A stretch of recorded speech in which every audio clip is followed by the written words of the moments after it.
Hello and congratulations on getting access to this video course on how to optimize your videos before making your YouTube videos live. So this is video number 1, which is the introduction to YouTube search engine optimization. So I want to first start out by saying the goal is to focus on doing the right amount of keyword research and video file automation before actually uploading any of it to YouTube. So essentially this is all about what most people forget about doing before making their YouTube video live.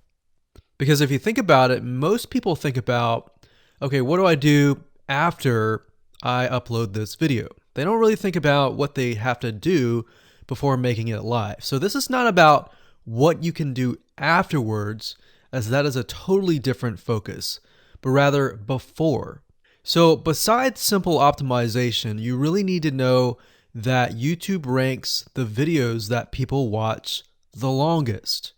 Meaning, let's say for example that we have a 10-minute video. YouTube looks at that video. They look, yes, at the likes, dislikes, and comments, but they also look at, okay, do people actually watch most of this video? And based on, let's say, 1,000 views, how many of those 1,000 views actually watched either 50% or 100%, or how many minutes total? 1,000 times how many minutes was watched. So they really look at how long people watch the videos as a whole. Meaning the more viewers and the longer that they watch, that will get you ranked up further and further up.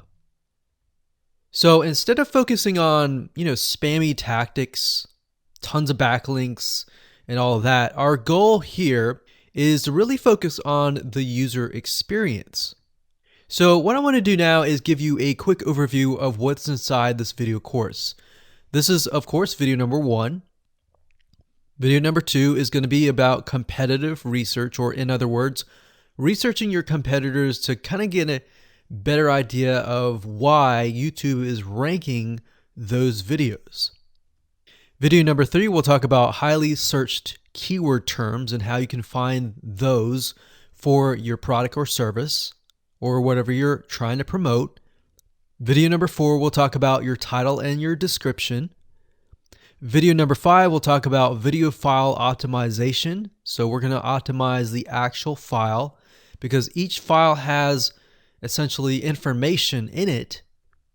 And of course, video number 6 will talk about why your thumbnail is important and how to make it professional and good looking.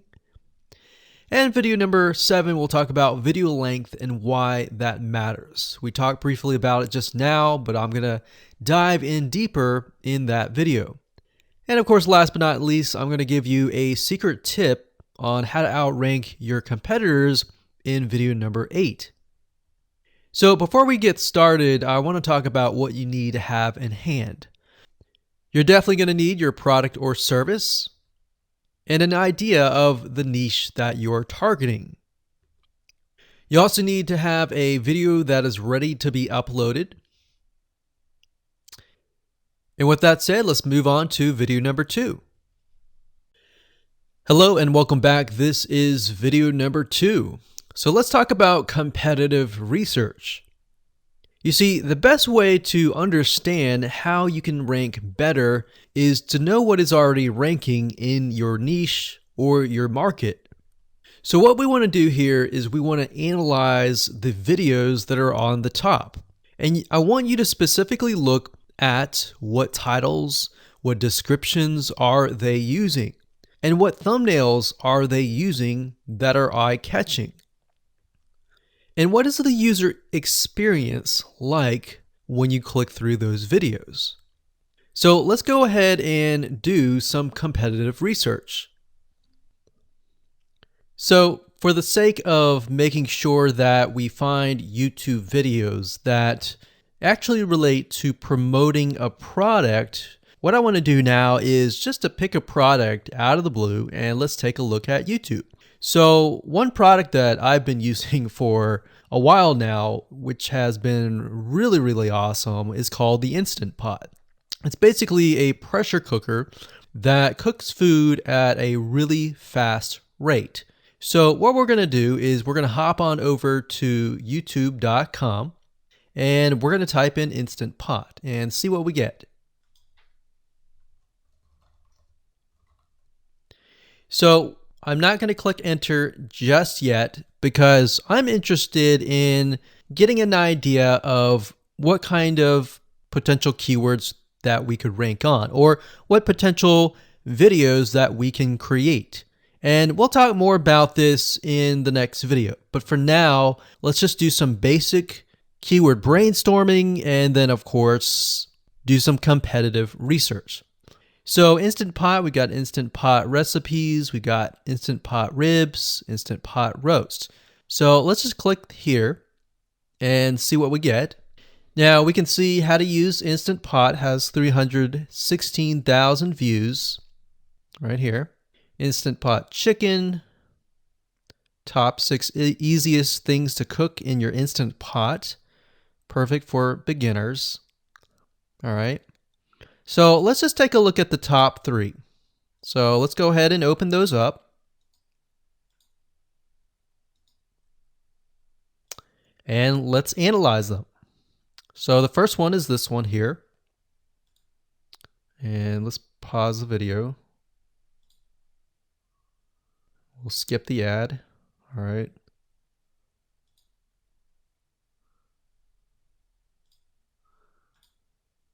Okay, so how to use the Instant Pot 101 for beginners. So if we think about the type of audience that the Instant Pot attracts, it attracts somebody who has a busy life, who may be a beginner at cooking and just wants a quick and easy meal done fast. So we can see that. So one thing that I like to do is I like to copy the titles to Notepad. Just kind of get an idea of what we're dealing with. So that's the title.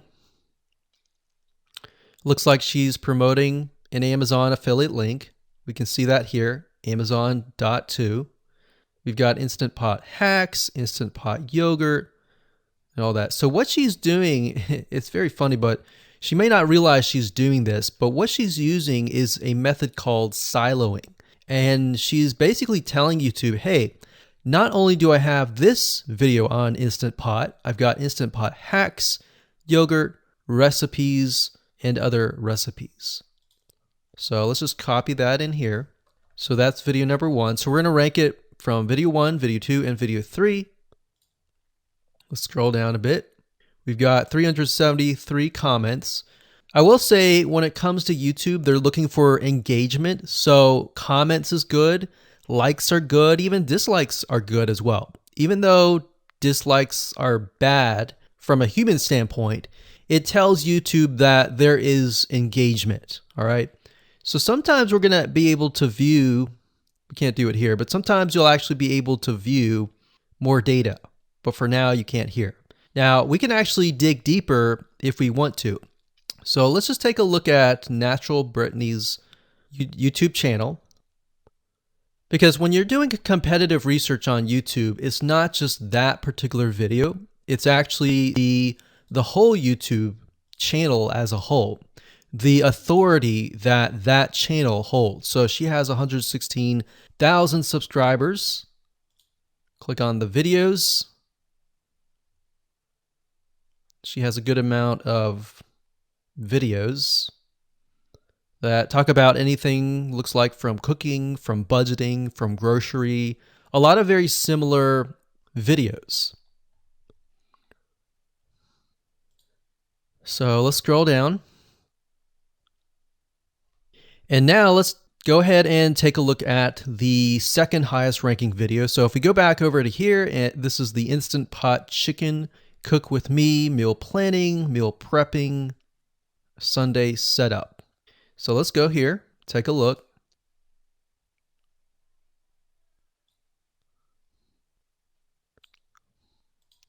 Okay, let's see here. So it's a 20-minute video, all right?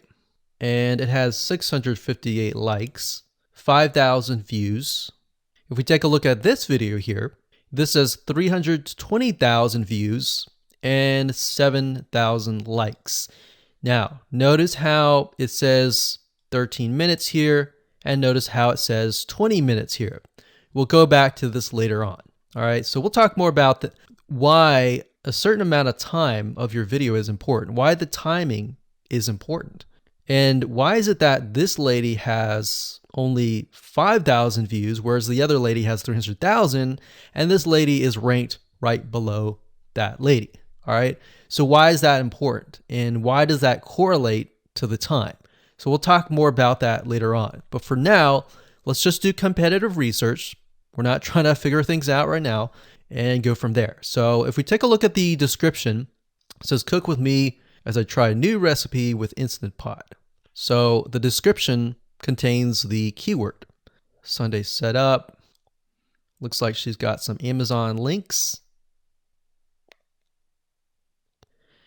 And if we think about Instant Pot, who could it be targeting?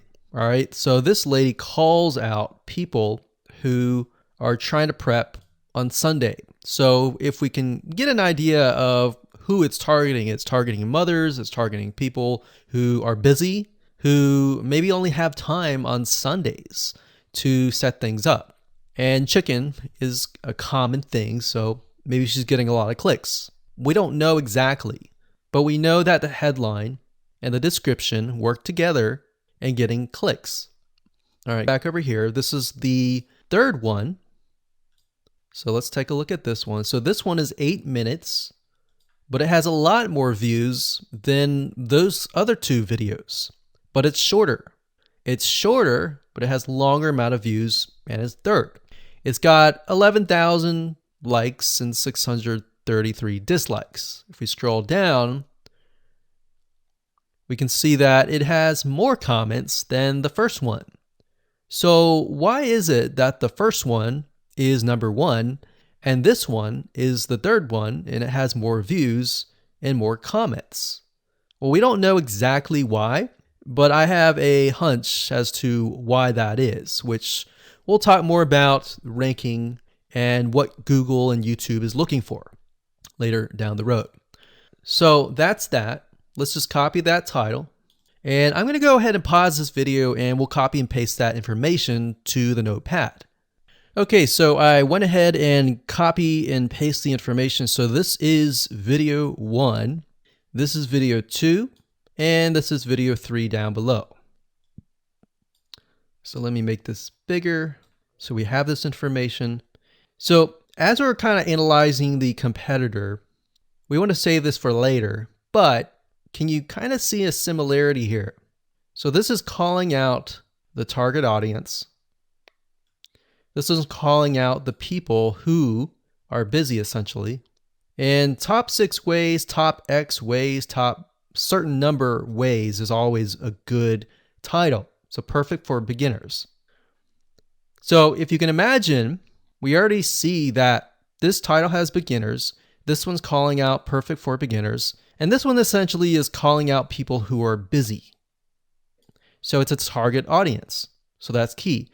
So having this in hand gives you a better idea on what potential titles and descriptions that you can have. Now, you can do some deeper dive competitive research using specific tools. And one specific tool is called Social Blade. So that's socialblade.com, as you can see here. And I like to use this to kind of get a better idea of the YouTube channel as a whole. Because what you're trying to figure out is, did this person rank because their channel as a whole has a lot of traffic?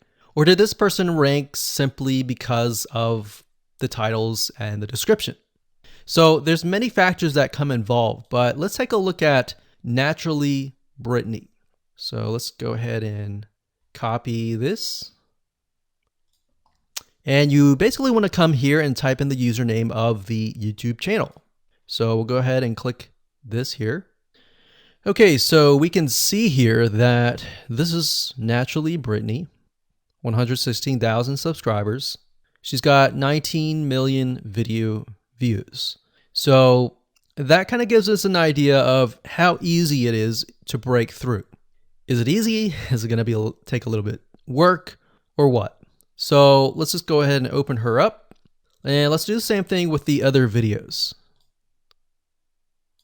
So this one is marriage and motherhood. We got that here. So she has 7 million video views. So it's about half of what we saw earlier. And this one is called Six Sisters Stuff. And this one has about 9 million video views.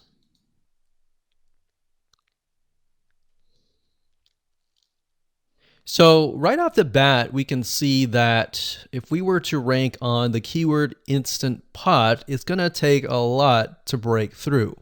But the way we can break through is by using essentially subcategories of that keyword. So Instant Pot recipes or Instant Pot chicken recipe, stuff like that. So we can see that each one of these has about 100 to 200,000 subscribers. So you're going to have to be competing against that. Now, obviously, if you have a good size YouTube channel, that will usually mean that you can break through fairly easily. But if you're just starting out, then breaking through on that keyword is going to be a little bit more difficult. So the next question is, what keywords should you use? And we'll discuss that in the next video.